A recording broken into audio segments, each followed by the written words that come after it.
Bonjour à tous, bienvenue pour la quotidienne du 15 mars. Au sommaire aujourd'hui, retour sur le Conseil de Nyon, sur le Conseil intercommunal aussi. On prendra des nouvelles du Paléo, de Vision du réel, mais aussi du triathlon de Nyon. En actu, retour sur le Conseil communal de Nyon. Hier soir, 4 préavis ont été votés et acceptés à une large majorité, à savoir l'aménagement d'une voie pour la mobilité active, l'aménagement d'affichage numérique dans tous les bâtiments scolaires de Nyon, la mise aux normes de l'ancienne salle de l'usine à gaz et de ses annexes et la création d'une ressourcerie qui sera d'ailleurs inaugurée le 15 mai. Lors de ce conseil, une autre actualité était sur toutes les lèvres, c'est évidemment la guerre en Ukraine. Vous le savez, la région se mobilise, le conseil aussi. L'Ukraine était discutée hier soir lors de l'Assemblée, puisque la présidente du conseil est revenue notamment sur cette conférence de presse qui rassemblait la ville à la caravane sans frontières. Nous lui avons donné la parole. Vous avez commencé la séance notamment par une petite minute de silence. Pourquoi ? Bon, d'abord, on n'est pas les premiers. Le Conseil national l'a fait il y a 1 semaine et demie. Il se trouve que j'y étais. Et la présidente du Conseil national a démarré par ça. Ça s'est fait au Grand Conseil aussi, à Lausanne, le mardi d'après. Et puis, on en avait discuté avec le bureau. Et tout le monde a trouvé que c'était tout à fait normal de faire ça. Vous avez proposé à ce que les jetons de présence soient reversés à la caravane sans frontières. La municipalité, elle, propose de doubler la mise. Par la suite, plusieurs interpellations ont été posées, notamment celle de Claude Farine, qui demande aujourd'hui à ce que la municipalité s'engage, peut-être accueille aussi des migrants. On voit que c'est un sujet qui préoccupe, notamment l'Assemblée. Marius Tisserand, lui, qui a été beaucoup plus revendicatif, qui a notamment dit qu'aujourd'hui, on faisait une sorte de démagogie à l'européenne. Vous comprenez ces différentes, peut-être, inquiétudes ou sollicitations ? Mais tout à fait. D'abord parce qu'effectivement, comme l'a répondu la municipalité pendant le 8 mars, les souffrances, elles ne doivent pas être hiérarchisées. Là, ce qui est tout à fait particulier, c'est l'ampleur de la chose et la violence de la chose. C'est-à-dire que dans les précédents conflits qu'on a vu, il y a eu quelque chose du type on a senti le vent venir en plusieurs mois. L'Irak, la Syrie, etc. Là, on est passé du 23 février où l'Europe était en paix à une situation de guerre où on bombarde des maternités en 2 semaines. Et le nombre de réfugiés est passé de rien à 2,5 millions en moins de 3 semaines. Donc l'ampleur a dégagé un élan de solidarité incroyable à Nyon aussi, puisque la caravane sans frontières est passée de rien en 28 février à 90 bénévoles qui se sont mobilisés pour l'association. Donc cette ampleur de l'élan, il est remarquable, mais il est à la hauteur de la situation, qui est d'une tragédie incroyable. Donc je pense qu'il est assez logique que les interpellations qui ont lieu sur ce sujet-là, en fait, tout le monde est préoccupé, et ce n'est la première fois que j'en parle à ce conseil, et je crains que le 2 mai, je doive en reparler de nouveau. À noter que la prochaine séance du Conseil nyonnais du 2 mai sera retransmise en direct sur Nyon Région Télévision. Et si l'expérience plaît aux conseillers, ce sera d'ailleurs un programme que vous pourrez suivre en direct, tous les conseils sur Nyon Région Télévision, comme d'ailleurs le Conseil de Gland. Du côté de Région de Nyon, le Conseil valide le programme Tourisme de Nature. Le Conseil intercommunal a accepté une demande de crédit de 262 500 francs pour la mise en place du second programme régional de développement touristique de nature portant sur la période 2022-2027. On écoute Stéphane Jaillet. C'est juste top de voir justement cet accueil par rapport à ce préavis qui a passé effectivement à 90%. On a cette sensibilité des conseillers, on a cette sensibilité de la région pour tout ce qui est tourisme de nature. C'est la 2e phase entre guillemets puisqu'on a fait du 17-22, maintenant c'est du 2022-2027 avec des mots-clés qui sont ressortis, avec une dynamique différente. Et c'est vrai qu'il y a une continuité par rapport à la première phase, mais ça fait plaisir d'être suivi par le Conseil de Région de Nyon. Alors quel est le concept finalement de ces programmes tourisme, nature ? Alors c'est de mettre en avant évidemment la nature avec l'écrin qu'on a sur toute la région, mais c'est aussi d'accompagner les communes, d'accompagner les acteurs dans ce développement. Ça peut être de sécuriser, on l'a vu sur la Givrine, de sécuriser un tronçon, de sécuriser un parking, mais aussi de mettre de la lumière sur des objets, sur des communes, et pour justement donner une valeur ajoutée à l'ensemble des outils touristiques de la région. C'est donc le deuxième programme, c'est-à-dire qu'il y en a eu un premier. Quel a été le bilan de ce premier programme qui a fait que le Conseil ce soir s'est prononcé sur le deuxième? Alors, on s'est beaucoup focalisé sur ce premier programme, sur les grosses infrastructures, entre la Dôle, la Givrine, le bike park à Saint-Cergue, etc. Et maintenant, il y a une continuité, mais une continuité où on aimerait avoir un cercle de 360 degrés sur différentes autres prestations, différents autres endroits, pour donner justement une complémentarité de l'offre touristique de Région de Nyon. Ce programme 2022-2027, eh c'est une vision avec une stratégie en 3 axes. Alors, sans forcément entrer dans les détails, quelle est cette vision, quelle est cette stratégie? Alors, c'est vraiment issu également d'un maillage entre différents autres dicasters, surtout la mobilité douce, le respect de la nature, l'éducation, la sensibilisation. C'est tous ces mots et cette dynamique de sensibilisation et d'éducation aussi sur notre région et sur ce qu'on peut faire du lac, mais aussi jusqu'en montagne ou en moyenne montagne. Et en conclusion, ce programme, c'est aussi un excellent moyen de faire de la diplomatie entre les communes, voire d'aller chercher de nouveaux membres pour Région de Nyon. C'est en tout cas la mission que vous a confiée le Conseil intercommunal. Oui, c'est une jolie mission, c'est un joli objectif, et l'objectif, il est autant pertinent que légitime. Donc, c'est un vivre ensemble, c'est un payons entre guillemets ensemble, mais profitons aussi de tous les outils touristiques qu'on a de la région. C'est vrai que c'est pas parce qu'on est issu d'une commune qui ne paye pas ou qui ne participe pas financièrement au développement qu'on ne peut pas aller visiter ou utiliser justement l'infrastructure touristique qui a été prise en charge financièrement par la région et les communes qui en font partie. Et de l'actu, on passe à la culture avec toi, Alexandre, puisque Vision du Réel vient d'annoncer sa programmation. Tu es sur place. Oui, effectivement, et puis je suis en compagnie de la directrice artistique du festival, Émilie Bugès. Bonjour. Bonjour. Alors voilà, on est devant le Cinéma Capitole où s'est tenue cette conférence de presse pour annoncer le programme, l'intégralité du programme des films qui composeront l'affiche de cette 53e édition. C'est juste du 7 au 17 avril. Alors, pour résumer un peu tout ça, Émilie Bugès, elle a quel parfum, cette édition 2022 de Vision du Réel? Un parfum de flamboyance et de renouveau. Je pense qu'on est très content de cette édition qui s'annonce avec beaucoup de beaux films, des régions qui sont peut-être moins représentées que d'habitude parce qu'elles ont été un peu impactées par le Covid, mais quand même une sélection vraiment très belle, pleine de choses différentes, avec un petit peu de fiction, un peu de comédie, une édition qui sera très joyeuse. Ça veut dire, vous parlez justement du Covid qui a eu un impact, on l'imagine, sur les productions des films. À quel point est-ce que ça a compliqué votre travail dans les choix de programmation, justement? Est-ce que c'était difficile de trouver assez de matière cette année?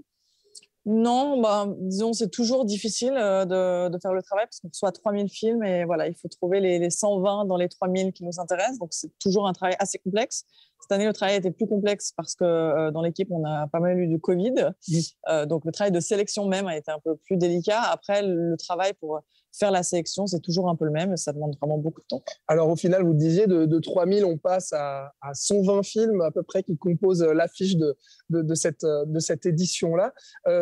Quel est l'engagement que garde Vision du Réel, et notamment dans une période troublée? Alors, on parle du Covid forcément, mais là aussi, en préambule de cette conférence de presse, vous avez forcément parlé de la guerre en Ukraine.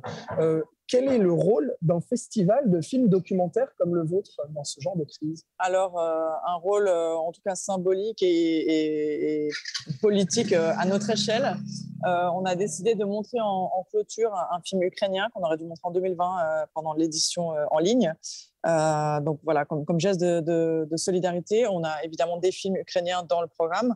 Et puis, on a décidé aussi de laisser passer les films russes que nous estimons être en résistance. Donc voilà, la volonté de donner une plateforme, évidemment, mais en donnant l'accent et en exprimant notre soutien pour l'Ukraine avant tout. Est-ce qu'il y a des nouveautés particulières pour cette édition 2022 ? Alors la nouveauté, c'est que on est dans un retour à la normalité qui n'existe plus. Oui, c'est le scénario sans mesure. Voilà, donc pour nous, ça a un sentiment un peu nouveau de pouvoir enfin refaire tout ce qu'on aime faire, être ensemble et parler des films, et en parallèle garder une composante digitale, c'est-à-dire qu'il y a quand même des films accessibles en ligne. On espère notamment pouvoir continuer à toucher la Suisse allemande. Et puis, on aura aussi les masterclass qui seront accessibles en ligne. Donc voilà, de trouver peut-être un nouvel équilibre dans ce nouveau paradigme dans lequel on est. Alors, le programme est riche et puis j'invite forcément les téléspectateurs et téléspectatrices à aller le découvrir en ligne dès aujourd'hui. Voilà, l'annonce de cette programmation. Parlez peut-être quand même de certains coups de cœur que vous auriez à recommander pour aller les voir ici. D'abord, peut-être juste pour aussi parler encore des autres nouveautés qui vont intéresser en particulier les gens de la région. Il va y avoir quand même une nouvelle place avec beaucoup de fêtes et beaucoup de réjouissances aussi. Oui, c'est ça, c'est qu'il n'y a pas que des films. Pour fêter le retour, pour fêter le retour au présentiel, on va bien fêter. Des coups de cœur, voilà, moi je pense que c'est toujours intéressant d'aller découvrir des sections. Donc on a des sections qui ont des profils très précis. Moi, ce qui m'intéresse, c'est de pouvoir dire, voilà, dans la section grand angle, par exemple, vous pourrez voir le film d'ouverture Fire of Love qui suit des volcanologues qui vont... voilà, ça a l'air assez impressionnant, on a vu quelques images. Super spectaculaire. Vous pourrez aller voir aussi Into the Ice, qui est un film qui part, un cinéaste qui part au Groenland pour aller voir ce qui se passe au niveau réchauffement climatique, un film là aussi un peu un thriller documentaire. Et puis voilà, sinon la compétition internationale ou la compétition nationale, qui sont toujours des compétitions dans lesquelles là aussi on peut trouver, selon les sujets qui intéressent chacun, plein de propositions cinématographiques différentes. Et pour le reste, donc, ce sera sur visionduréel.ch. Et puis le festival, eh bien, Andrea, on te donne rendez-vous ici à Nyon, tu l'auras compris, du 7 au 17 avril pour découvrir tous ces films documentaires, mais pas que. Voilà, il y aura aussi des DJ et plein d'autres animations aussi pour les familles. On se réjouit, merci beaucoup Alexandre. Et on parle d'un autre festival, c'est Paléo qui a annoncé ce matin les 55 nouveaux artistes qui viennent s'ajouter aux têtes d'affiche déjà dévoilées. Parmi eux, un groupe 100% local, Broken Bridge est avec nous aujourd'hui sur le plateau puisque c'est eux qui ouvriront le festival le 19 juillet. Déjà félicitations les garçons. Merci. Merci, vous êtes tellement sages. Pourtant, on a l'habitude de vous connaître un peu sous le feu, jaillant avec des saltos, tutti quanti. Quel effet ça fait d'être à Paléo ? Ça fait beaucoup d'émotions dans notre petite carrière musicale, je pense. C'est vraiment un grand jour pour nous. Et puis, on est vraiment très, très reconnaissants, à la fois du public qui nous suit, et puis des gens qui font que le groupe existe, et puis les gens qui nous programment, surtout sur des scènes pareilles. Ça va être exceptionnel pour nous. Ouais, on va revenir sur ce concert, mais aussi un petit peu sur votre carrière. Mais je vous propose tout de suite qu'on se mette dans l'ambiance avec un extrait Sex Offender.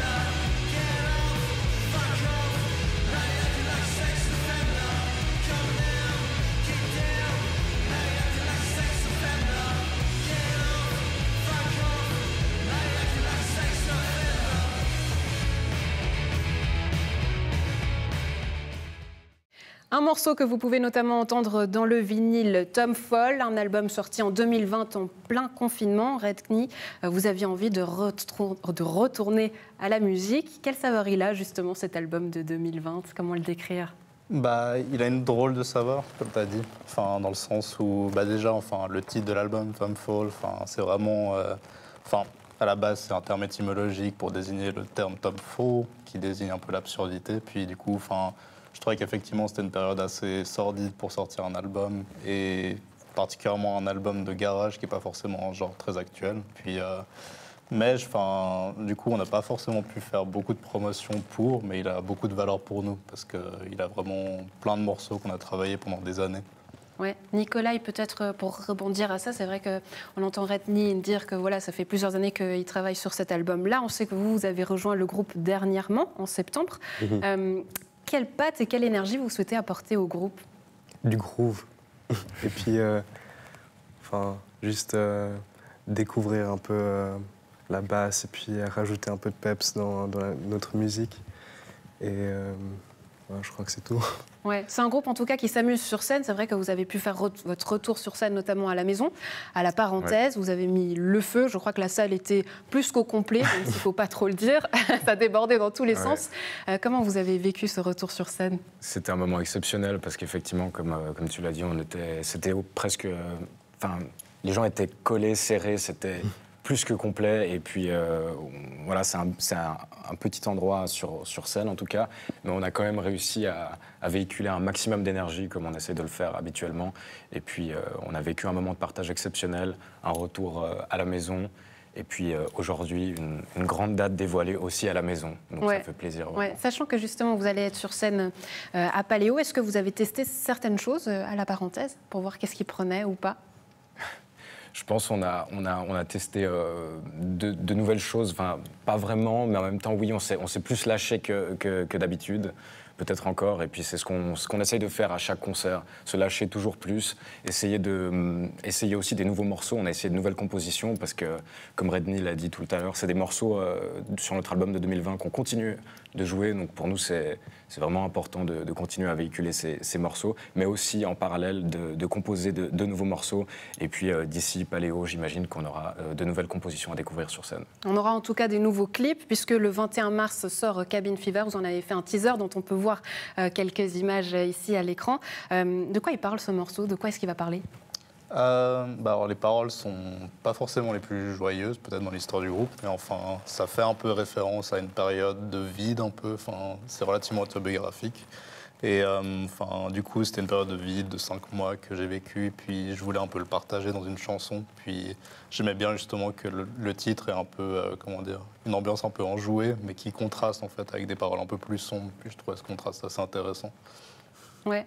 Quelque chose à rajouter, Nicolas, parce qu'on sait que dans le groupe aujourd'hui, il y a aussi une volonté de dire, pas seulement faire de la musique, pas seulement s'amuser, mais de dire quelque chose, de revendiquer aussi un message rock. C'est quoi l'esprit de la bande? Je ne saurais pas comment répondre à cette question. C'est vrai qu'on se situe un petit peu... c'est surtout Redney qui compose les paroles.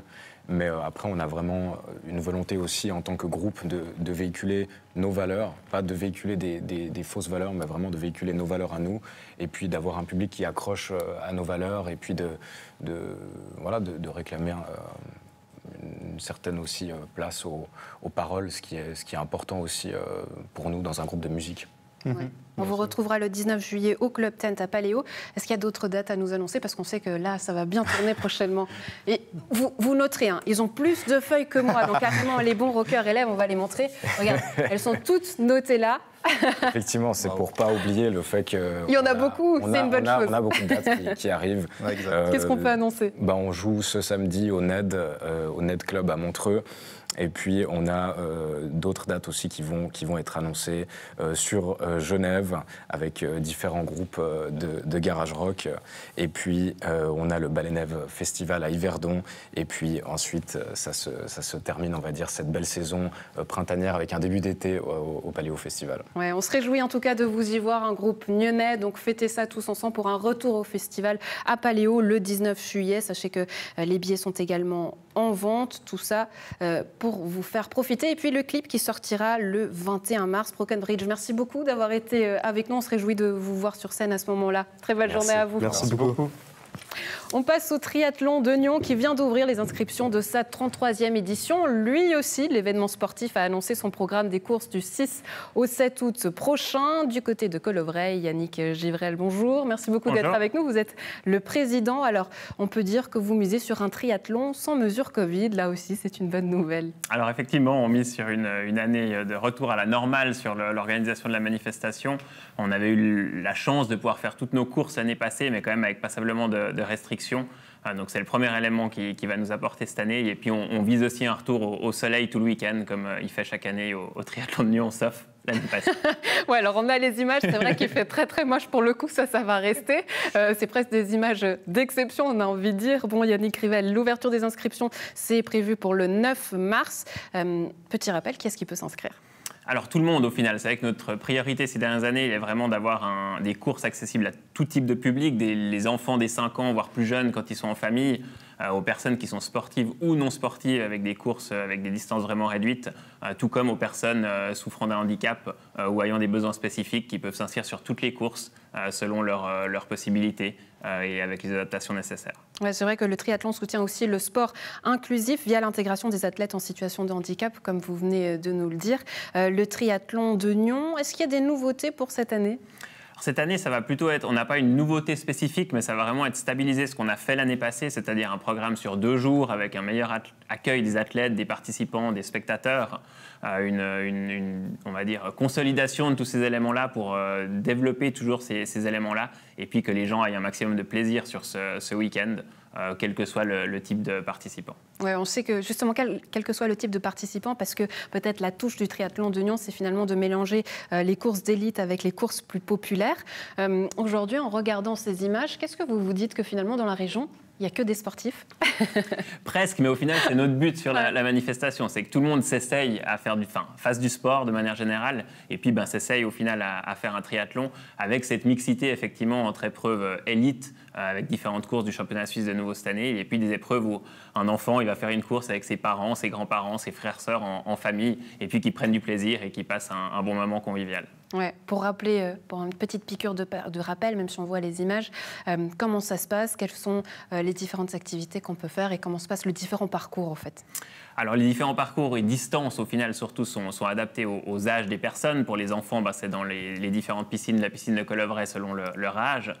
Pour les adultes, ça se passe au lac pour la natation, mais avec des distances aussi vraiment adaptées selon la volonté de la personne. Un adulte à 3 distances à choix pour s'inscrire selon comment il est à l'aise avec les différents sports au final du triathlon. Et puis plusieurs courses peuvent se faire aussi en relais, c'est-à-dire une personne qui fait soit la natation, une autre qui fait le vélo et une autre la course à pied, pour quelqu'un qui veut le faire avec des amis, en famille, des collègues, mais qui ne voudrait pas tenter les 3 sports ensemble. Sachant qu'on est à quelques mois de l'événement, est-ce que vous avez peut-être des conseils pour les gens qui veulent s'essayer au triathlon de Nyon? Ne pas avoir peur, ça va être la première chose. C'est clair que c'est faisable pour tout le monde et c'est notre but, c'est encadrer aussi dans toutes les parties. La natation, qu'est-ce qui va potentiellement faire le plus peur ou freiner certaines personnes, est vraiment sur la distance découverte tout proche du bord, avec des mesures de sécurité mises en place pour qu'il n'y ait aucun souci. Donc ne pas avoir peur, se lancer et puis pourquoi pas se mettre ce défi pour cet été. Ouais, on se réjouit donc de retrouver le triathlon de Nyon les 6 et 7 août prochains. Yannick Rivel, merci beaucoup d'avoir été avec nous. Très belle journée à vous. C'est tout pour aujourd'hui. Un plaisir d'avoir été en votre compagnie. On se retrouve demain